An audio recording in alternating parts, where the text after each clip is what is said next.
Alright, this is part 6 and the last video that we're going to do on 5.1 and 5.2. As I've previously stated, I don't particularly like the way that Stewart constructs these two sections. I think it's kind of forced, and I think I kind of know why, and I'm going to go ahead and share that with you. I went ahead and wrote up an outline of 5.1 and 5.2, and I think you'll sort of understand. I left a few things out that I didn't think were necessary, and stuff that were implied by other things like corollaries of previous definitions or theorems or something like that. But this is the basic structure of it, okay? And in 5.1 we have the area problem, okay?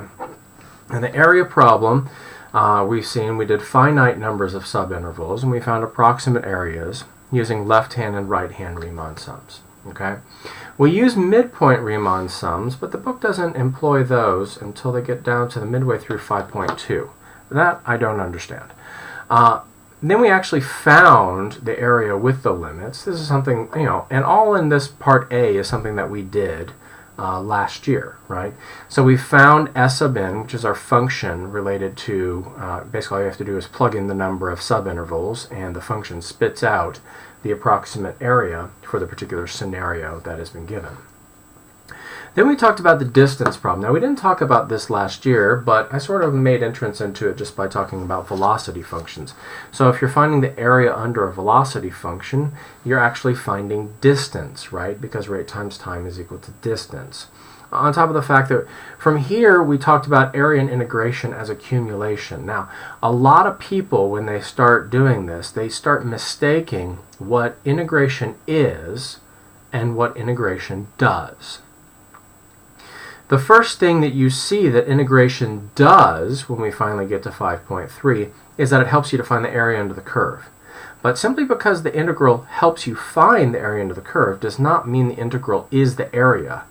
And sometimes we use the area under a curve in order to sort of give us a pictorial representation of something, but we don't want to mistake the fact that the area is the point, right? The accumulation, the method of accumulation is the point, okay? And that means that you can actually, if you can figure out a way to represent notationally, analytically, anything that you need to accumulate, you can actually use integration for it. And that's really, really kind of neat. From there, we went on and talked about Riemann sums with tabular data, which actually, when you get used to them, are very, very easy. It's just the fact that it's a little disconcerting because you're not actually using an equation, and you're used to using an equation. You give me the equation, let me integrate, let me do all sorts of fun stuff with it.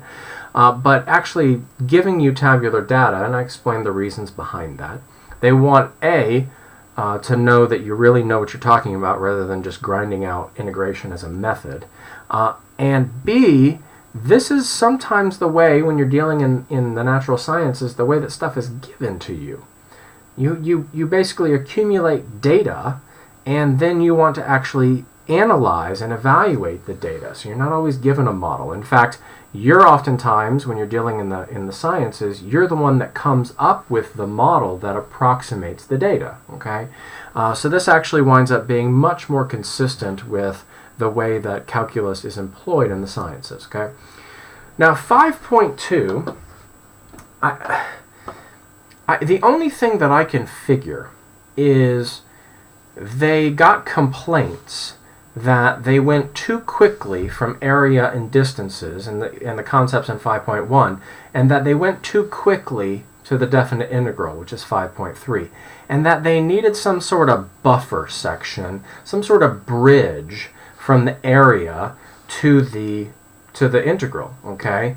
And that's why 5.2 starts out with basically saying, oh, you know that, and remember, this right here, okay, is your S of n, okay?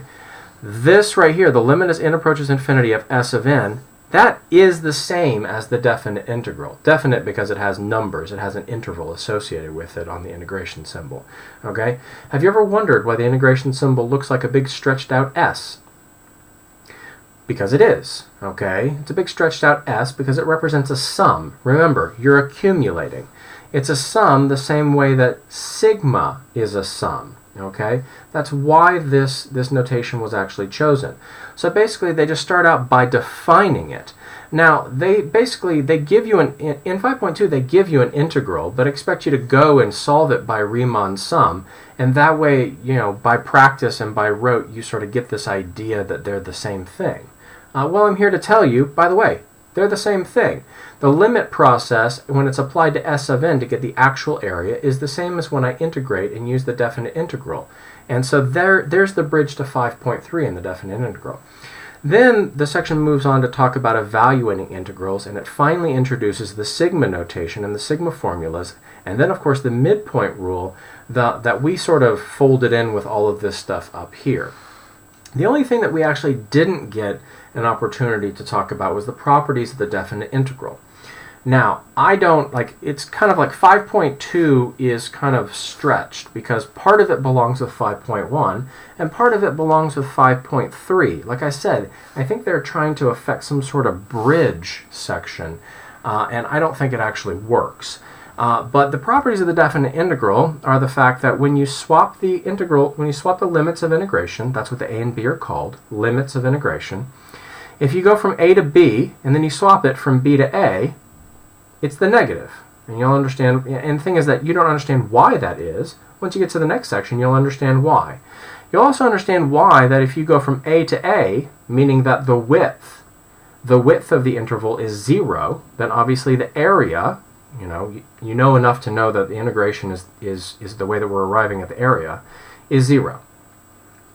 If you're dealing with this, now this you won't understand until you get to the next section either, which is why I don't understand why they introduce it here, but your teacher may expect you to know it because it's actually stated in 5.2.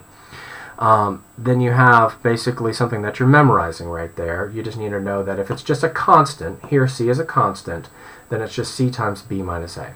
Okay? Now, this should make sense to us. Just like differentiation and limits and sigma and everything else can be done term by term, this is basically saying that integration, if it's termed, can be broken up and done term by term. This should also be fairly straightforward for us. Number 5 right here says that if there's a constant in here, I can pull it out in front just like I can with a sigma, just like I can with a limit, just like I can with a derivative. Okay? So that should make sense to us because we've seen that sort of move before.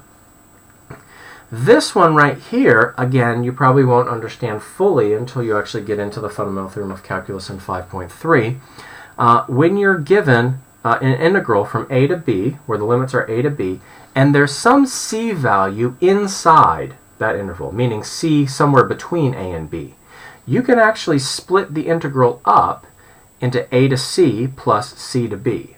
Okay? So basically all you're doing is taking one area and making it the sum of two other areas. And you can actually legitimately do that as long as you follow this sort of routine right here.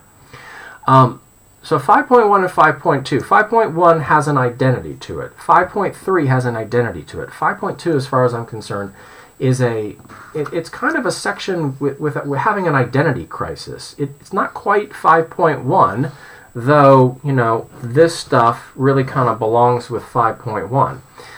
It isn't really 5.3, though these properties belong with 5.3. It's sort of a no man's land trying to bridge the gap and trying to basically, in a number of ways, introduce this idea to you. The limit is the integral. Okay?